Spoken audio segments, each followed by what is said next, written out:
and welcome to this episode of Self-Advocacy in Action. Today we have a real treat for you.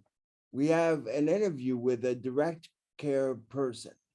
We're going to see what a person goes through to get to the point where they want to be a direct care person, and then we're going to hear her perspective. We are here with Haide Peraza. Heidi, can you tell me a little bit about yourself? Hello, good morning, Michael. Well, I am a single mother of two, and I have been working with persons with disabilities since 2007, when I first came to Buffalo, New York. I came here from New York City, and specifically East Harlem. And I came because my son accepted a fellowship at University at Buffalo, and they were having their first baby. And I had the opportunity, since I worked from home back then, to move and do my job from anywhere within the state. And I just jumped at the chance, and that's how I came to Buffalo. That is really cool. That's really cool. So you went by what you needed in your life. That's awesome. So how did you get involved in the care field? Well, originally, when I was 18, I started working for a bank as a bank teller.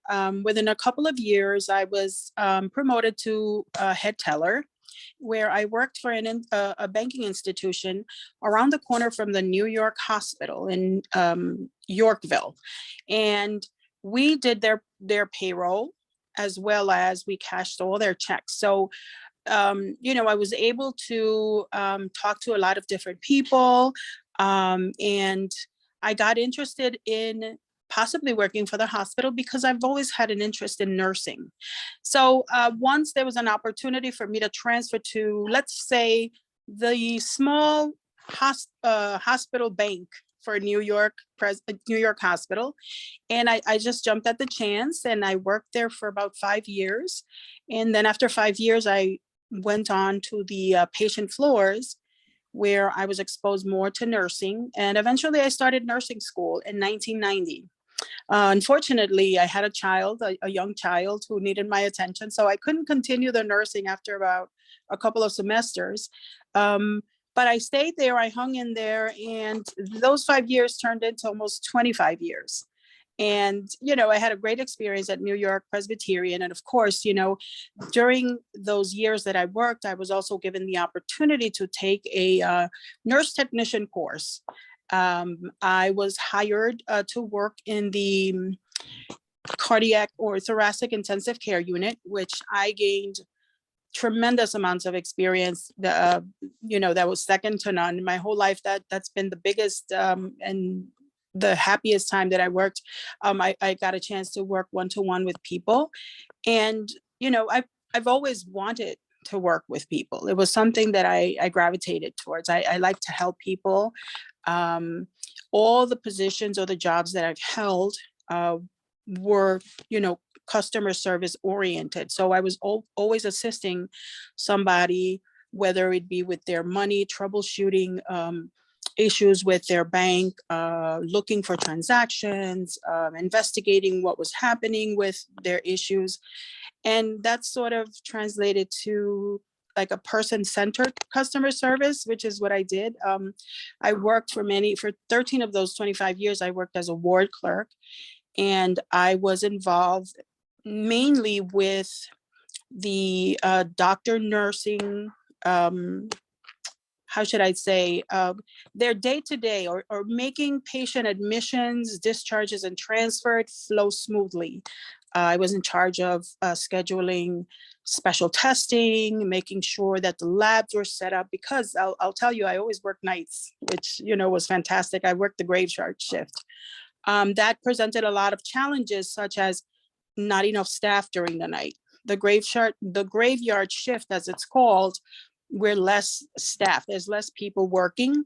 So as the administrative control clerk or ward clerks, I know there are different titles for my position, was in charge of making sure that nursing doctors had, access to charts, when there was a cardiac arrest, for example, which happened frequently in my floors because there were cardiac units, there's a whole number of people in charge, making sure that everybody was there promptly, making sure blood transfusions or the blood products were on the floor, making sure escort was notified, even though we used to have a tubing system where we could get blood sent through the tubes during a cardiac arrest.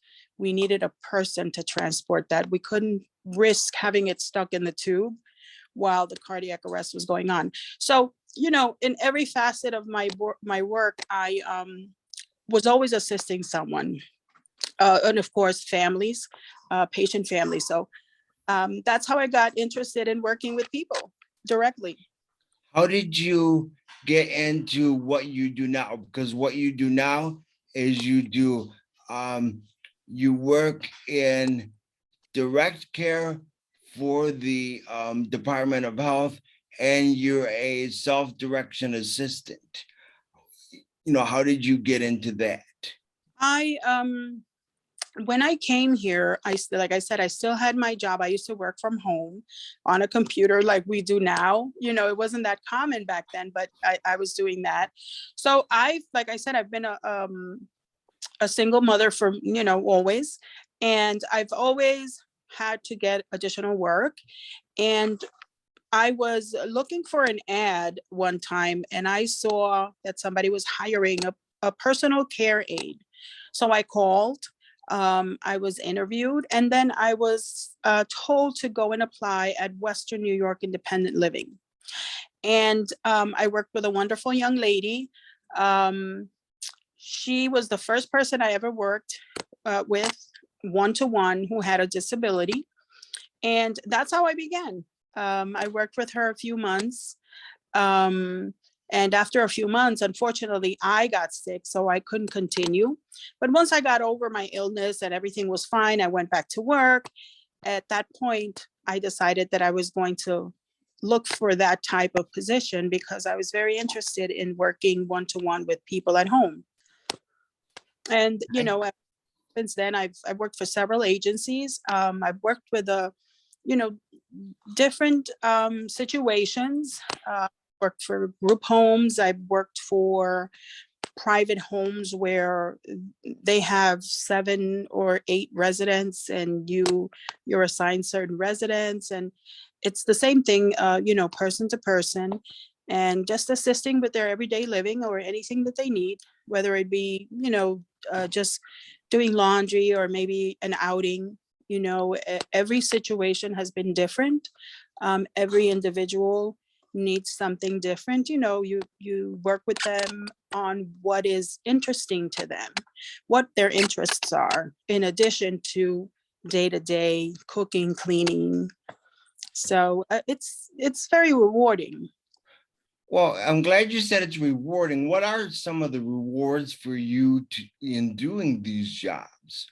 Well, for me personally, the best reward is when I can tell when somebody is happy, but not only are they happy with those services that I may assist them with, but they know that I'm genuine.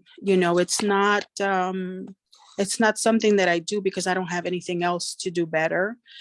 I enjoy it, and therefore they're happy and they're comfortable. And, at the end of the day, they say, thank you very much for all your help. And to me, of course, because I don't have maybe their limitations, to me, what I've done is not a big deal. So it took a while to get used to understanding how important these services are for people that, have limitations, whether physical or otherwise. So for them to say thank you and see the smile on the face, that in itself is just a wonderful reward. Well, we appreciate it. We appreciate it. You've been working with me for a little bit, and I know I appreciate it. Why should people stay in the field? Because we know that the pay hasn't been great for a while. why should people stay in the field of, direct care? Well, it's a service that is needed desperately. When you think about people who can't move freely, let's say you don't have the use of your arm, and then you need to do something and you realize you can't do it because that arm doesn't work the way it's supposed to. And I'm looking at it from my point of view because I'm fortunate I can move around. I don't have any issues, but there have been times when I've lost the ability to do something physical, because I'm sick, or, when I was sick, I was out for 9 months. I had a major surgery. I had to go back to my regular routine. And I remember going home and being in my bed and needing to get up to use the bathroom, right? Something that you don't think twice about. You get up and go to the bathroom, if you're your body able, right? Or you're able bodied, excuse me. And having to call my mom to come and help me to go to the bathroom. That was huge to me. That was something that I never experienced. And you know, I like to do this kind of work, but when I experienced that myself, it was very devastating. And mine was temporary. I just needed to get stronger and start walking around, and I was going to recover. But when you think about, I worked with a young lady recently, and she didn't have anyone. And this young lady actually slept in a wheelchair because she needed to be able to move around and get out of her apartment in case of an emergency. She had friends that would come and help her, but it was just something quick. And it does something to me when I think of her having to sleep on that wheelchair. She can't go in her bed because once she goes in her bed, she can't get out. Yeah, yeah. There. So we need people to understand the situation for all the individuals that are limited in their movement, and understand that they need someone there. They need someone reliable. They need someone they can count on to Yeah, yeah. help them every day. Okay. My last question for you is that we know for a while that home healthcare aides, from that work from the Department of Health side, have not, in particular, have not been paid well. Why is raising the pay for the people that work in that field so important? Well, if you consider what the cost of living is now, I know certain agencies pay about $12 an hour, $11 an hour. If you work a 40-hour week, uh, you know, that's a $400 a week, about that amount. When you consider that people pay 900, 1,000, $1,200 in rent, that doesn't make sense. You understand it? And it's not a question of, oh, we need a good salary, or because, it's better. It's better to get, of course, $20 an hour than $12 an hour. But a lot of people can't get that. A lot of people are working on $11, $12 an hour. So what happens is that job then is not enough. So then they get a second job. When people are forced to get a second job because their job that already uses up most of their week, um, that creates issues. It creates issues because people are overworked. They're still not making enough money to support themselves and their families. Their families then in turn suffer because they're never home. So that's sort of like, how do you call that? It snowballs. I'm saying it wrong. It just doesn't make a good environment for anybody. The workers are overworked, they're stressed, they're worried about their families. it creates, absenteeism, it creates dissolution, and then people are forced to make a decision. Well, I like to do this, but you know what? I can't make a living, and I can't live on $12 an hour, and I can't put in 40 hours a week and then go somewhere else and do another 30 to make, $700 or $800, which is better, but it still does not align with what the cost of living is, especially when you have to have an automobile to travel back and forth. Just having an automobile, if you're lucky enough to pay it off and not have a car note, that's wonderful. But most people, have to pay car notes. And when you take all that in, the car notes, the rent and the food, and then childcare, it just doesn't add up. And unfortunately, people have to make that choice, whether to stay in this field, which they love and enjoy, or go, let's say, to a hospital where they can make $20 an hour and work 12-hour shifts and just work 3 days a week. So, when you put it like that to somebody who has children, and, someone like me who was always a single parent, that you have to make a decisions. My decision was to work nights, because then I had my days for my kids, and I could get a part-time job during the day while my kid was in school. But not everybody has that opportunity. Okay. Well, Yeah. I just want to thank you for coming on today and doing this. You have some great insights, and thank you very much. Sure, not a problem. It was my pleasure. We hope you liked this episode of Self-Advocacy in Action.